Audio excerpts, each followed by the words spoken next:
Assalamualaikum warahmatullahi wabarakatuh.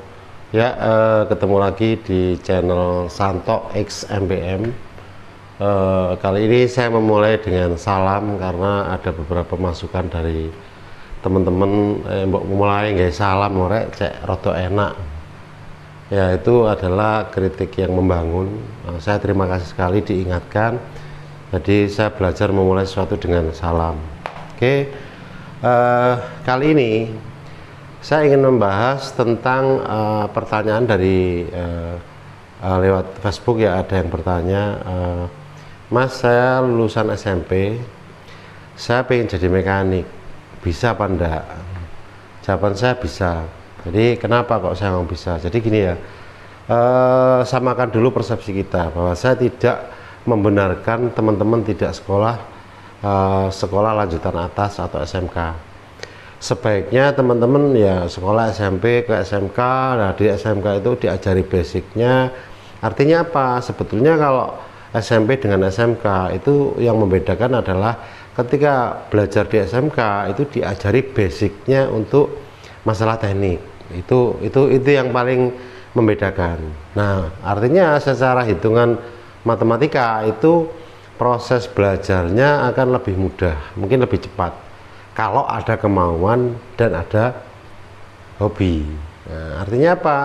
Buat teman-teman yang kebetulan tidak bernasib atau bernasib kurang baik, tidak bisa sekolah di SMK, hanya tamat di SMP atau mungkin madrasah, menurut saya Anda usah berkecil hati bahwa teman-teman juga bisa jadi mekanik ya. Asalkan satu ada kemauan, kedua ya kalau ada kemauan pasti ingin belajarnya, tingkat ingin belajarnya itu tinggi, apalagi diimbangi dengan hobi. Kalau hobi kemauannya besar, hobinya di bongkar pasang mesin atau mengotak-atik sepeda motor, pasti belajarnya pasti lebih cepat. Nah, apa sih gimana sih caranya untuk bisa jadi mekanik itu?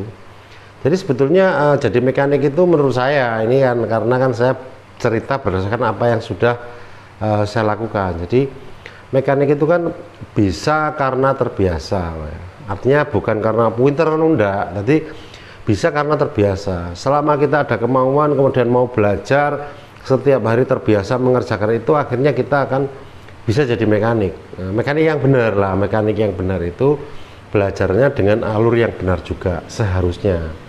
Contohnya apa? Ya paling tidak belajar itu tidak hanya prakteknya saja, tapi juga belajar teori. Nah, teorinya apa? Teori itu gak penting, Mas. Salah.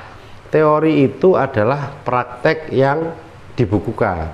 Jadi dari praktek dibukukan jadilah teori. Nah, buat teman-teman mungkin yang lulus SMP mau mungkin pengen belajar lewat kursus juga bisa. Di kursus pelatihan mungkin bisa. Terus kemudian kalau cara saya untuk istilahnya belajar jadi mekanik itu basicnya gini. Saya akan bahas ini karena ada yang minta gimana caranya jadi mekanik.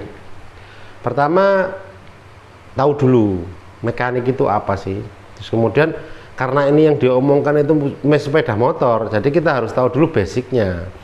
Basic sepeda motor itu kalau di pelajaran mungkin istilahnya pelajaran motor bakar ya, motor bakar dijelaskan detail, gaya, kemudian gaya gesek dan yang lain itu terlalu menurut saya mungkin teman-teman kurang memahami atau mungkin kok terlalu ribet. Enggak. Jadi saya akan menjelaskan dengan cara saya, mungkin cara saya belum tentu benar tapi mungkin lebih mudah dipahami. Apa itu? Pertama, motor bakar. Motor bakar itu apa sih?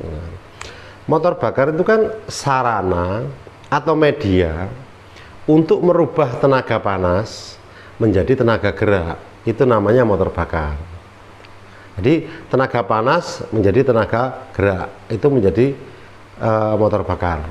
Atau bahasanya merubah tenaga panas menjadi tenaga putar, itu sama aja. Artinya yang dikatakan motor bakar itu medianya atau sarananya untuk merubah dari tenaga panas menjadi tenaga gerak tadi. Motor bakar. Kemudian sepeda motor. Nah, sepeda motor itu apa? Ini sepeda motor itu kita ngomong sepeda motor itu terdiri dari 3 bagian komponen besar. Artinya pengelompokan daripada komponen. Pertama adalah kelompok rangka. Kelompok rangka itu mungkin ada yang tangki, kemudian shock shock absorber ya, skok lah bahasanya, terus roda dan yang lain itu masuk kategori rangka. Kemudian mesin yang kedua, mesin itu ya termasuk mesin ESI ya, jarang ESI itu mesin unggul, mesin utuh itu kelompok mesin. Kemudian yang ketiga adalah kelompok kelistrikan. Terus bahan bakarnya di mana? Bahan bakar termasuk masuk di komponen mesin juga. Nah, artinya itu penunjang untuk di mesin. Jadi ada 3 kelompok tadi. Yang pertama kelompok rangka, kemudian kelompok mesin, kemudian kelompok kelistrikan. Nah, jika 3 bagian komponen itu atau 3 pengelompokan besar itu jadi satu, itu baru bisa disebut motor. Artinya apa? Lek ono rangka itu gak ono mesin ya gak bisa disebut motor.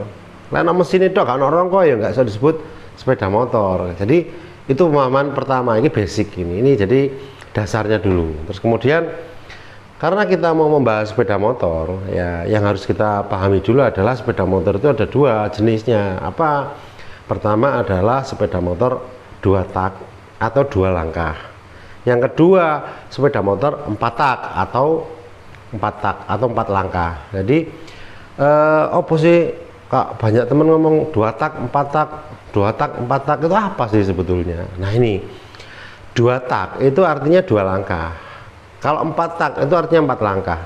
Nah definisinya yang dikatakan 2 tak itu sepeda motor yang untuk menyelesaikan 1 kali proses atau 1 kali siklus itu dibutuhkan 1 kali putaran poros engkol, 2 kali gerakan turun naik piston. Jadi 1 kali putaran poros engkol itu kalau bahasa bengkelnya askruk ya, kalau bahasa teknisnya crankshaft. Jadi 1 kali putaran poros engkol, 2 kali gerakan turun naik piston. Nah itu terjadi 1 kali proses atau 1 kali siklus pembakaran, itu dikatakan 2 tak atau 2 langkah. Kemudian 4 tak itu apa? 4 tak itu definisinya itu motor yang untuk menyelesaikan 1 kali proses atau 1 kali siklus pembakaran itu dibutuhkan 2 kali putaran poros engkol atau askruk tadi, jadi muter 2 kali, kemudian piston 4 kali gerakan turun naik piston, itu terjadi 1 kali siklus. Jadi saya ulang ya, 4 tak itu motor yang untuk menyelesaikan 1 kali siklus atau 1 kali proses dibutuhkan 2 kali putaran poros engkol, 4 kali gerakan turun naik piston, terjadi 1 kali proses. Nah 2 tak dan 4 tak itu berbedanya kan langkahnya sudah berbeda. Kalau 2 tak lebih cepat, iya, karena cuma 1 kali proses, 1 kali putaran poros engkol, 2 kali gerakan turun naik piston, sudah terjadi 1 kali proses. Kalau 4 tak, 2 kali putaran poros engkol, 4 kali gerakan turun naik piston, baru terjadi 1 kali proses. Artinya prosesnya ini 2 kali lipat, 4 taknya. Nah, contohnya apa ya? Mungkin kalau fisiknya ya, kalau kita ngomong fisik, kalau sepeda motor 2 tak, itu 2 tak yang jelas komponennya lebih sederhana, cuman ada busi, silinder head, silinder block, kemudian askruk. Disitulah sudah mewakili, itu sudah bisa terjadi proses karena prosesnya ada di atas piston dan di bawah piston. Sekali putaran poros engkol, 2 kali gerakan turun naik piston, sudah terjadi 1 kali proses. Langkahnya lebih sederhana, lebih cepat, tapi prosesnya itu tidak jelas karena di atas piston terjadi, di bawah juga terjadi. Itu 2 tak. Nah, kemudian perbedaan fisiknya lagi kalau 4 tak itu yang jelas ada komponen tambahan karena 4 langkah tadi, ada tambahan noken as, kemudian rocker arm atau templar, kemudian ada klepnya, ada rantai mesinnya. Kalau nggak ada rantai mesin biasanya pakai push rod, itu 4 tak. Jadi perbedaan fisiknya komponen 4 tak lebih banyak daripada 2 tak, prosesnya lebih cepat, komponennya lebih sedikit. Kemudian 4 tak prosesnya lebih banyak tapi komponennya lebih banyak tapi siklusnya atau prosesnya itu lebih jelas. Nah kita jelaskan gini, gampangannya seperti ini.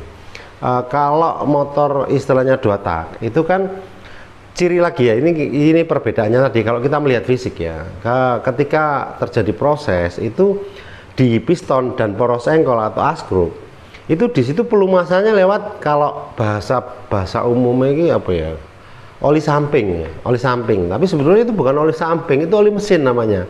Cuman karena salah kaprah dibilang oli samping karena tempatnya di samping. Kalau di atas oli atas. Jadi sebetulnya itu oli mesin, sedangkan yang di bawah itu oli transmisi. Itu bahasa yang benar seperti itu. Jadi menurut saya kalau 2 tak itu ada oli samping kata orang-orang. Itu tujuannya apa? Dia untuk pelumasan. Jadi campuran bahan bakar dengan udara tadi dicampur juga pakai pelumas untuk melumasi askruk sama pistonnya. Makanya di knalpot itu keluar asap putih karena olinya ikut terbakar tadi, keluarlah asap putih. Artinya kalau 2 tak keluar asap putih itu normal. Nah kalau 4 tak ini tidak boleh ada asap putih, itu berarti tidak normal. Kenapa? Prosesnya gini, kalau 2 tak tadi istilahnya di atas piston sama di bawah piston terjadi ya langkah hisap, kemudian langkah kompresi, usaha buang, itu 2 di bawah sama di atas. Itu tidak jelas siklusnya, di atas piston terjadi langkah, di bawah juga terjadi proses itu loh. Jadi proses di atas sama di bawah. Kemudian untuk yang 4 tak itu lebih jelas langkahnya.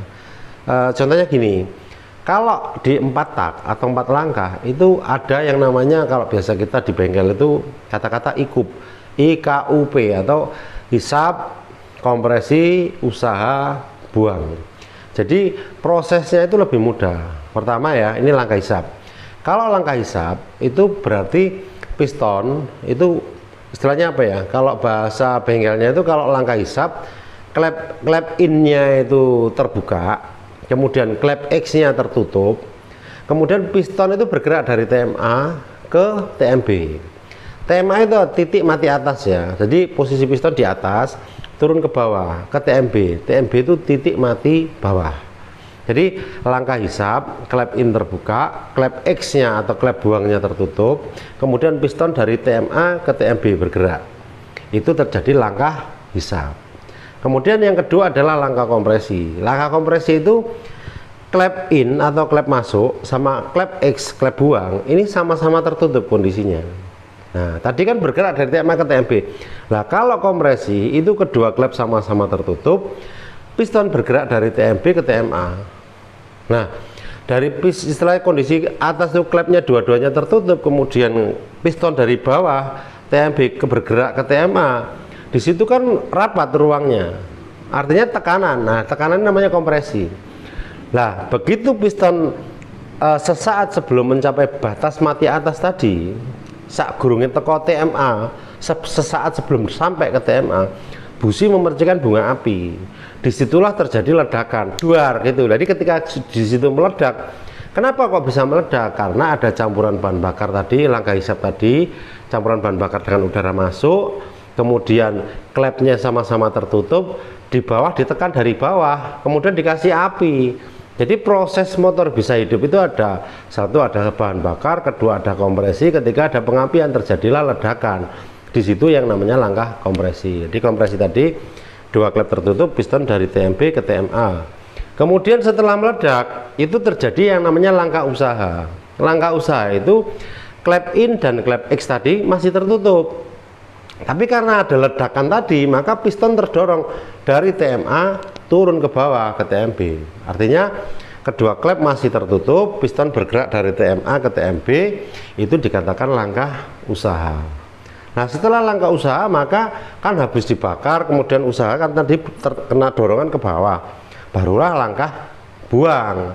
Langkah buangnya gimana? Jadi piston bergerak dari bawah atau TMB ke atas, kemudian klep innya yang masuk klep in itu masih tertutup, kemudian klep X-nya itu terbuka.